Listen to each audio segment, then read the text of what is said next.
kelas atau yang mewakili bisa memimpin untuk pulang.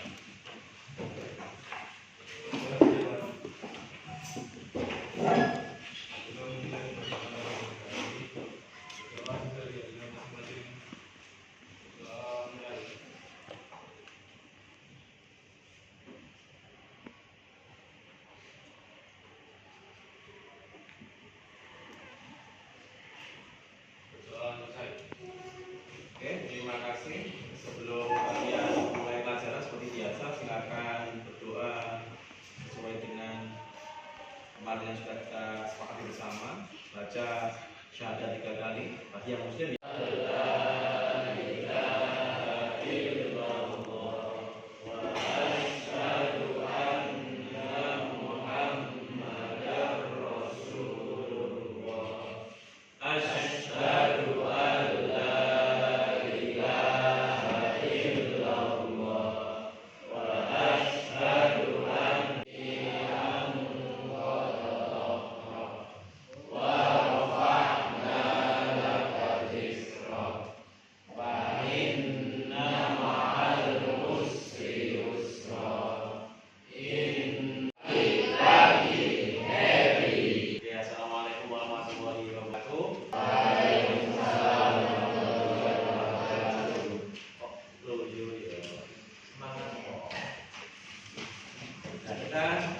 Hari ini akan mulai pelajaran untuk tanggal 28 hari ini, 8 Agustus 2025. Kita sudah pertemuan yang ke-34 gitu ya, keempat, karena minggu kemarin kita masih ada kegiatan yang lain sehingga kita bisa meneruskan untuk materi kita di hari ini. Ya, sebelum kita mulai pelajaran, saya absen dulu apakah ada Putri Aziza, Dafa Islami Putra Kalistia, Davin Aditya Saputra, Devin Adinata Prasetyo, Elriko Destian Firmansyah, Fadila Octavia Nanta, kemudian Gazia Eunik Tesalonika Putri, Hana Karim Rofi'ai, bukan namanya Rofi, iya, bukan. Mustafa Alia Arum Galuh, Najwa Rorowi dari Nararia Wirizwira Zahran Prastyo, Naufal Alfis Samputra. Oke, kemudian Neng Sarah Aprila Riyato. Neng.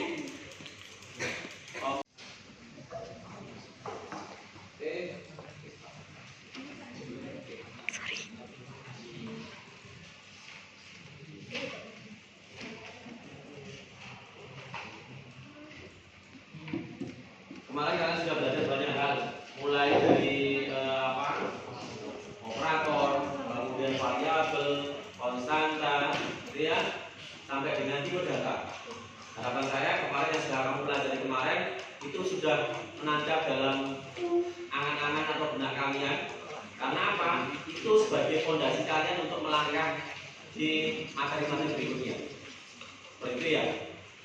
Ada yang masih galau tentang materi yang 2 minggu kemarin pernah saya sampaikan. Yang tidak terbaik kan bagaimana kita membuat sebuah variabel dengan menggunakan tipe data tertentu kan gitu ya, kemarin ya. Ada beberapa jenis tipe data. Nah, kalau misalnya untuk menyimpan umur, tipe datanya yang cocok adalah INT. INT itu integer atau bilangan bulan. Kalau misalnya untuk yang float biasa dibilang untuk apa? Ya, bentuknya desimal. Desimal itu maksudnya apa? Ada pecahannya, ada komanya. Kalau float atau apa? Double. Jika dulu ada rangkaian apa? Paralel dan seri. Itu ada benangnya, yaitu nanti ada kaitannya dengan materi tentang operator. Operator logika N sama OR. Dulu kan ada, kemarin ada ada gerbang logika N sama OR. Iya enggak?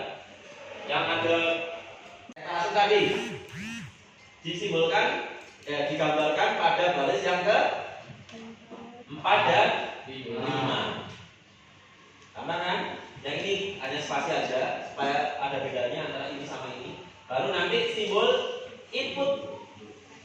Nah, simbol input ini adalah untuk ya si out, pakai si out. Kalau di sini pakai si plus plus maka pakai si out 0. Kalau 25 modulus 4 1. Kenapa kok 1?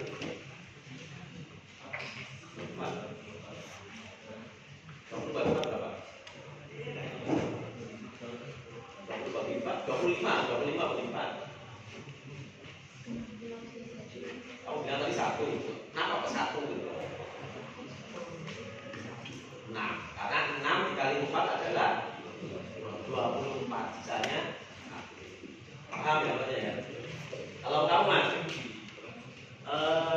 37 modulus 12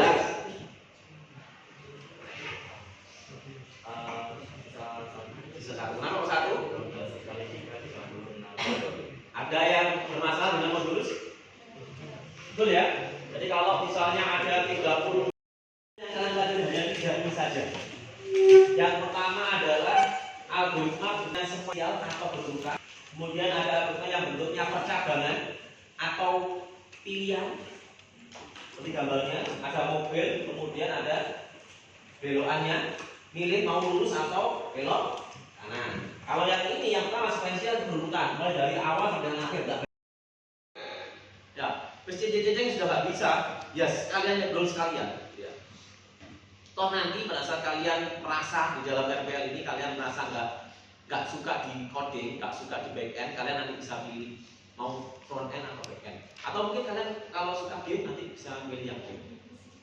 Jadi kita fasilitasi, nggak ada masalah. Dulu yang merasa aku saat jadi kepingin masuk di DKV atau multimedia, tapi aku kadang keterima di RPL, nggak ada masalah. Bisa, karena kalian nanti akan belajar desain di unit design atau di front end. Nah, dengan selesai tanpa menggunakan simbol yang belakang tempat itu apa namanya? Nah, lalu namanya apa? Di simbol division tanpa menggunakan simbol minimarket atau toko misalnya yang ada kalian temui diskon dan sebagainya. Pernah, saya yakin pernah. Ini kasus sehari-hari, makanya di awal saya bilang sebenarnya kalian itu sudah belajar algoritma semenjak kalian lahir saja. Tapi kalian nggak sadar bahwa itu adalah algoritma. Nah, algoritma sendiri bagaimana kita memecahkan sebuah masalah. Seandainya kalian ada permasalahan seperti dalam kehidupan sehari-hari kalian menemui ada diskon di sebuah toko atau mungkin swalayan. Ini sering kali kalian dapat seperti ini, gitu ya. Nah, contoh kasusnya seperti ini. Ada seorang anak namanya Andi. Kemudian dia membeli 3 barang di sebuah toko, gitu ya. Kemudian barang pertama dikasih nama barang 1. Barang kedua dikasih nama barang 2 dan barang yang ketiga dikasih nama barang 3. Kemudian toko tersebut memberikan diskon sebesar 10% dari total harga belanja dia. Kemudian kalian disuruh untuk membuat sebuah algoritma. Mulai dari algoritma menggunakan kata-kata bahasa Indonesia atau algoritma description. Kemudian kalian disuruh untuk membuat algoritma dengan menggunakan flowchart. Sampai dengan yang terakhir nanti kalian harus bisa menerjemahkan ke dalam bentuk bahasa pemrograman. Contohnya sini pakai bahasa pemrograman C++. Nanti masing-masing kelompok nanti ada tugas, kalian masing-masing kelompok harus belajar semua bahasa pemrograman. Toh kita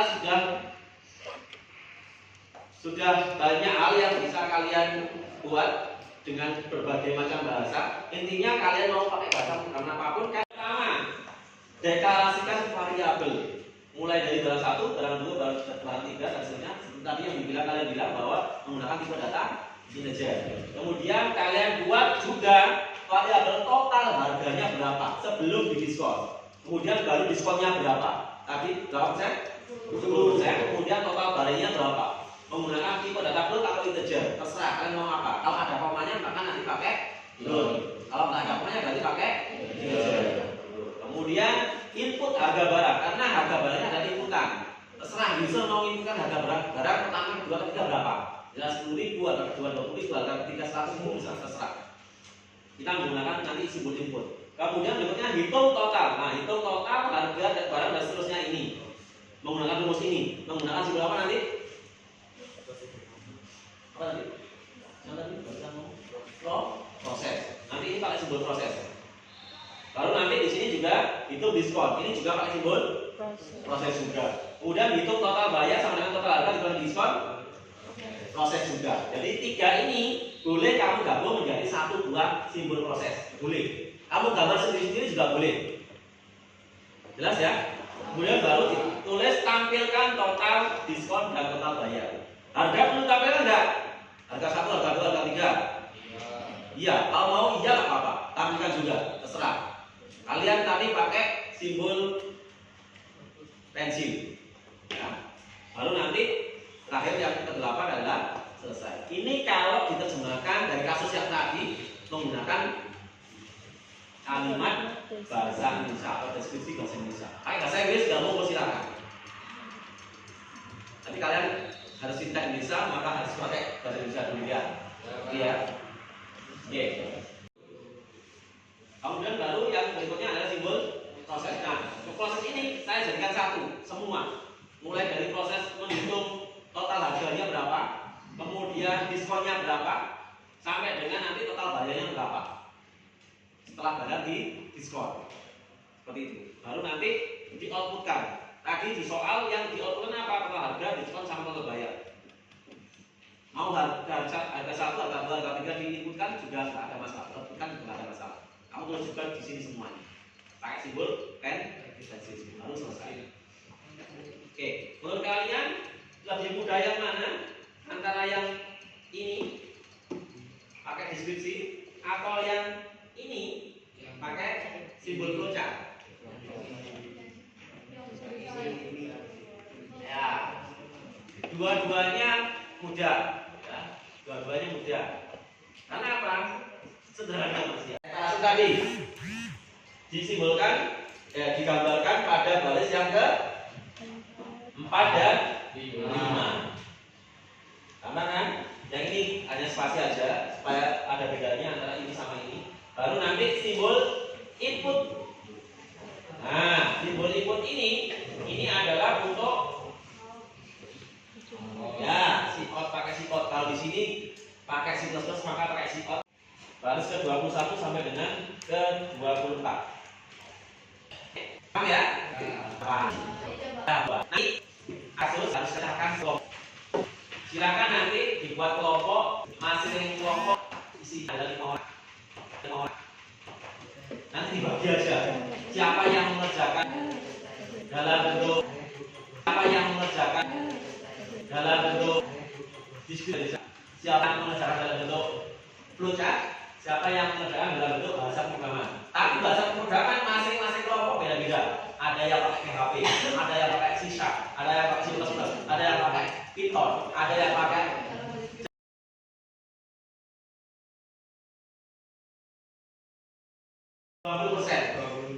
sedangkan nilai TTS adalah 30 dan nilai adalah 50%.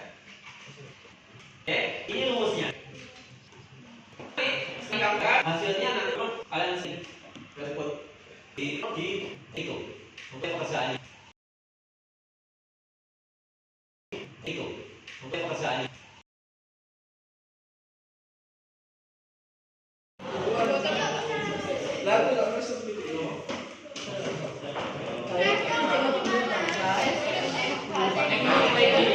Jadi dulu.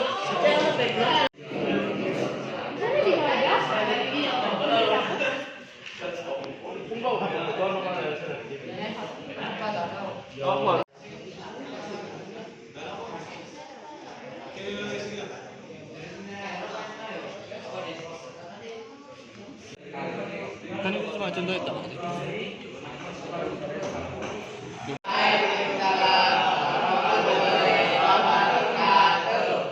Kami perwakilan dari kelompok 1 dan akan mempresentasikan tugas deskripsi algoritma bahasa Indonesia. Gunakan saya Ahmad Dineska Evan, Ganuriti absen 3, dan perkenalkan saya Ahmad Hadi Wakil absen 4. Nah, jadi bisa kalian lihat ini tugas yang kami kerjakan. Nah, di sini ada 6 tahapan yang kita kerjain. Untuk yang pertama ada mulai, ini buat mulainya. Terus yang kedua ada deklarasikan variabel, jadi itu mengenalin variabelnya. Di situ ada NH, NPTS, NPAS, dan NA, itu bertipe float. Dan untuk yang ketiga kita masukkan input, itu ada NH, NPTS, dan NPAS. Nah, untuk selanjutnya kita tambahkan proses perhitungan. Jadi kayak rumus yang ditampilkan di depan tadi, itu ada NA sama dengan 0,2 atau 20% dikali NH ditambah 0,3 atau 30% dikali NPTS, terus yang terakhir ditambah 0,5 dikali NPAS. Nah, setelah itu langsung muncul NA dan yang terakhir selesai. Juga itu saja presentasi dari kelompok kami. Apakah ada yang ingin ditanyakan? Oke, ada yang menanyakan semuanya sama persis dengan ini atau ada yang mau menyanggah?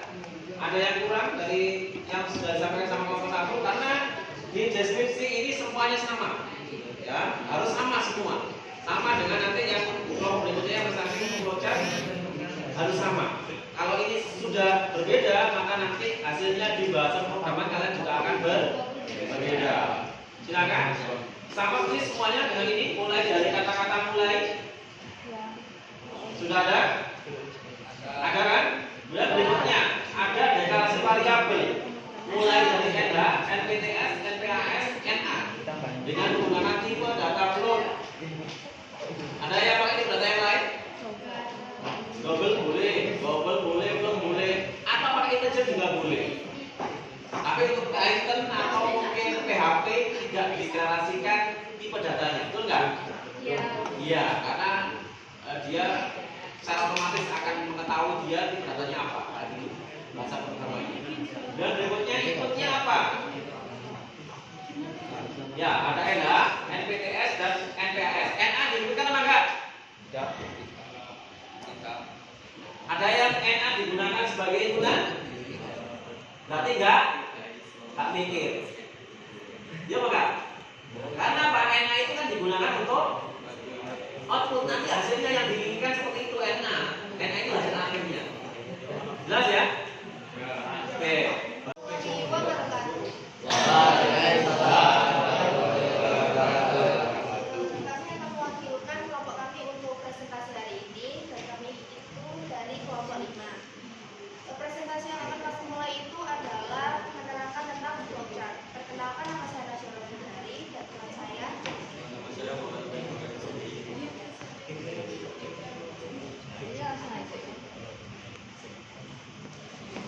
Nah, yang pertama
Oke.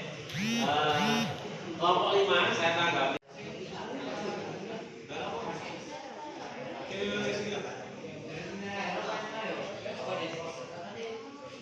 Ini ada rapat. Jadi mohon nanti langsung siapa yang mau upload videonya ya. Untuk sementara pada pertemuan pagi ini saya akhiri. Yang jelas untuk pertemuan hari ini kalian sudah banyak belajar tentang algoritma pemrograman dengan menggunakan flowchart dan deskripsi untuk bahasa pemrograman minggu depan. Yang jelas semua materi baik operator, kemudian variabel, tipe dan sebagainya sudah masuk di sini. Ya. Terus jangan lupa minggu depan kalian belajar tentang algoritma percabangan. Sekarang kita masih belajar algoritma berhutang. Jadi tidak menggunakan percabangan dulu. Nanti baru minggu depan kita belajar tentang percabangan. Sekarang lempeng aja, lurus mulai dari atas ke bawah, mulai sampai selesai nggak ada menggunakan simbol divisionnya. Simbol yang pakai belah tumpah. Minggu depan baru kita akan belajar. Ada yang tanyakan sampai dengan hari ini? Nggak ada? Mulai pertemuan kita awal sampai sekarang? Nggak ada? Nah tadi mungkin ada beberapa pemrograman yang nggak bisa dirunning. Coba nanti kita cari tahu bareng-bareng apa kira-kira permasalahannya. Kemungkinan besar interpreternya aja yang bermasalah itu. Karena semuanya harus bisa. Kalian harus bisa semua bahasa pemrograman. Ya, gitu ya. Itu mungkin dari saya. Saya akhiri. Sekian. Selamat pagi. Pagi.